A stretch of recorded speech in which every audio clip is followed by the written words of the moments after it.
Assalamualaikum warahmatullahi wabarakatuh. Thank you to the Master of Ceremony, our guest of honors, respected juries with undeniable integrity, ladies and gentlemen.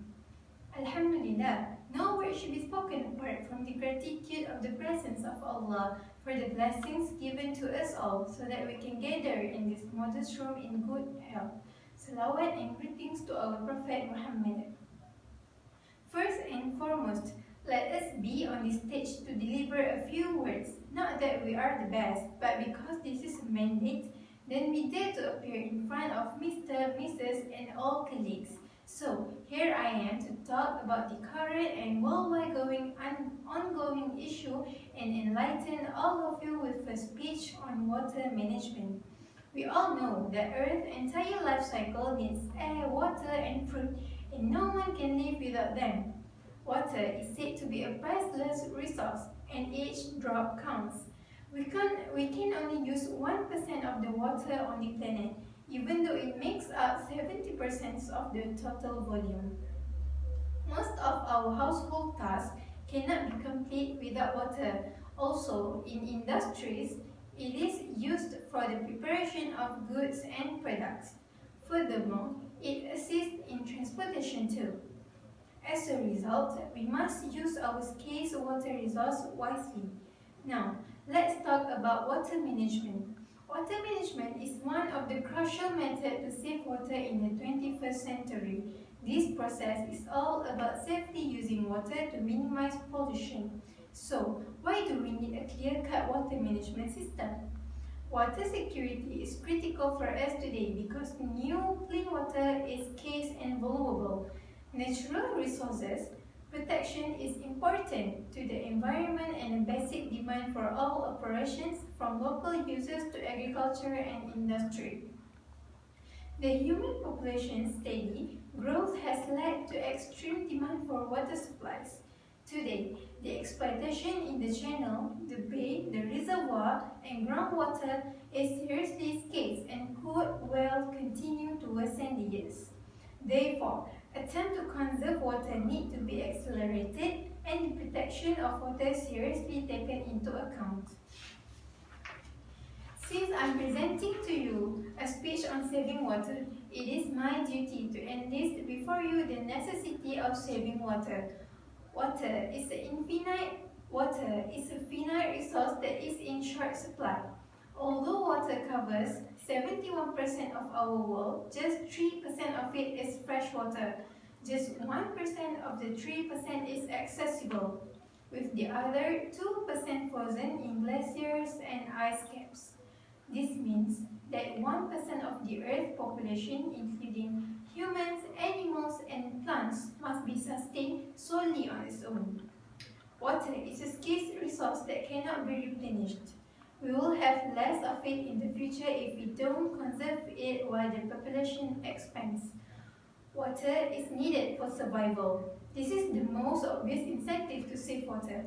To live, we need water. Not only do we need it to survive, but it is also important to our way of life. Water is needed for the potential viability of the food we consume, crops, and livestock. We will have to rely on other sustainable food sources, such as insects and bugs, if we didn't have enough water. Although this is feasible, it is still preferable to concentrate on what you can do to ensure the long-term sustainability of our current way of life. The value of other resources rises as a result of water waste. Water scarcity makes it more difficult to generate those crops that need it.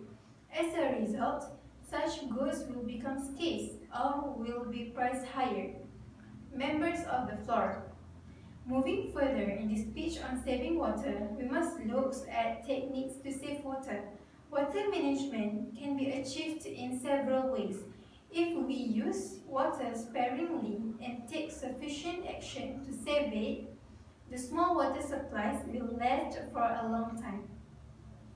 By storing rainwater, if we gather rainwater, the annual water shortage that we face will be alleviated. We may store rainwater in canals, dams, lakes, tanks, and other systems. This water can be used in the house, in factories, and in agriculture operations. By building massive canals and ponds around villages and towns, we can provide relief to water-stressed regions.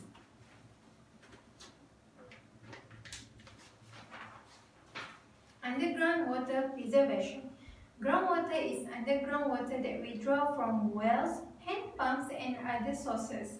Groundwater levels are declining as a result of increased groundwater mining and its usage.